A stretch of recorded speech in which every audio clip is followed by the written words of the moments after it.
The train station smelled of coal smoke, cold iron, and rejection, and she felt all three settle into her chest as the conductor's voice faded behind her, sharp and final, telling her there was no place for a woman like her on that westbound train. She stood frozen near the platform bench, clutching a small cloth bag that carried everything she owned: 2 dresses, a cracked mirror, and a letter that had once promised marriage, but now felt like a cruel joke folded into paper. Around her, boots thudded, laughter passed, steam hissed, and lives moved forward without noticing how hers had stalled completely. She had been rejected twice that morning, once by the man who never showed up, and once by a world that seemed determined to keep reminding her she was alone. Her shoes were thin, her hands trembling from the cold, and her eyes burned not from tears but from the effort of holding them back. She told herself she would not cry in public, not again. She had already cried when she realized the letter was a lie, cried when the landlady turned her out, cried when the ticket agent looked at her worn coat and shook his head as if poverty itself were contagious. She was 26 and felt ancient, like someone who had lived too many disappointments too quickly. As she turned away from the tracks, unsure where to go next, she felt the weight of unseen eyes on her, though she did not yet know who was watching or why. Across the platform stood a man who did not look like the others rushing for trains. He was still broad-shouldered, wearing a weathered hat pulled low, his coat dusted with travel and time, a cowboy, unmistakably so, with the kind of quiet presence that came from long days under open skies and longer nights of responsibility.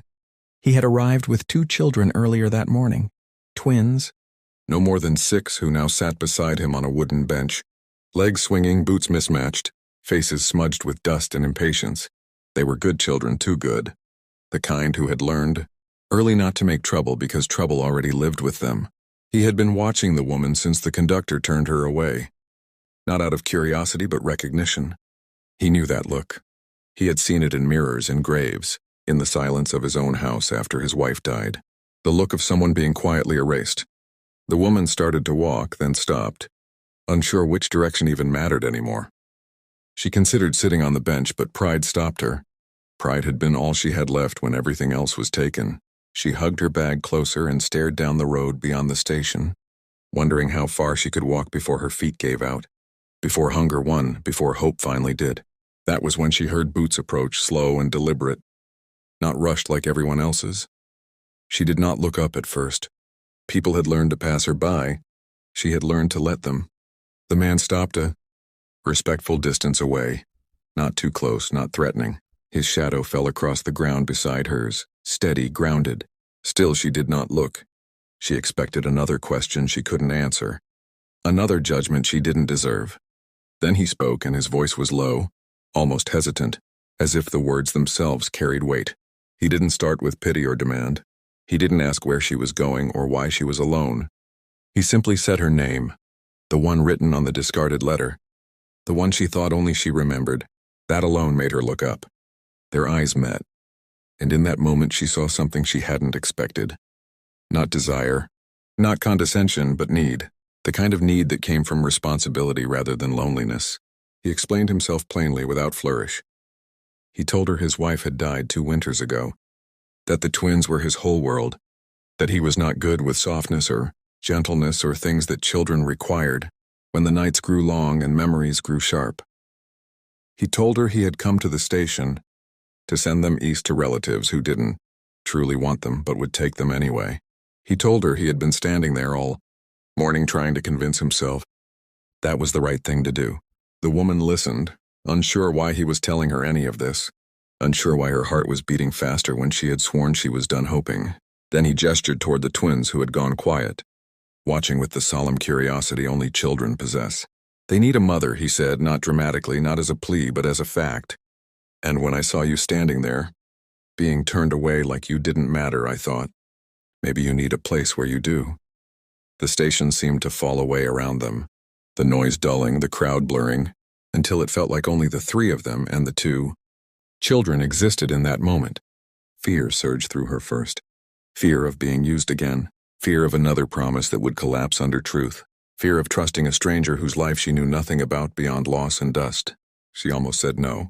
She almost turned away and kept walking because walking was safer than believing. But then one of the twins slipped off the bench and approached her, holding out a small wooden horse chipped and worn from love.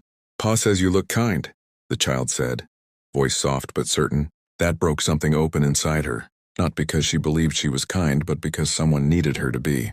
The cowboy watched her closely, ready to accept rejection, prepared for it even, because disappointment had become familiar. He did not offer marriage. He did not promise love. He offered shelter, honesty, and choice. "You don't have to decide now," he said. "But the train leaves in an hour. If you want, you could come with us just for the ride." She looked down at her bag, at the life it represented, then back at the tracks that had just refused her.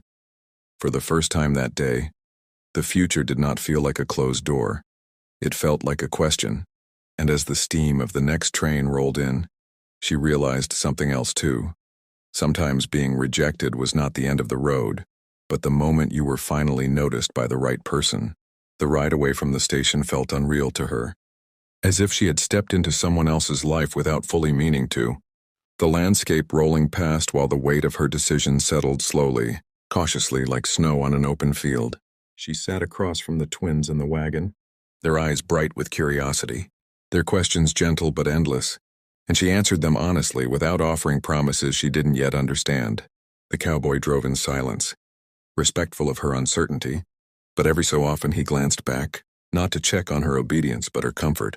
When they reached the ranch at dusk, she expected something grand or something broken, yet found instead a modest house standing firm against the wind, weathered but cared for much like the man who owned it.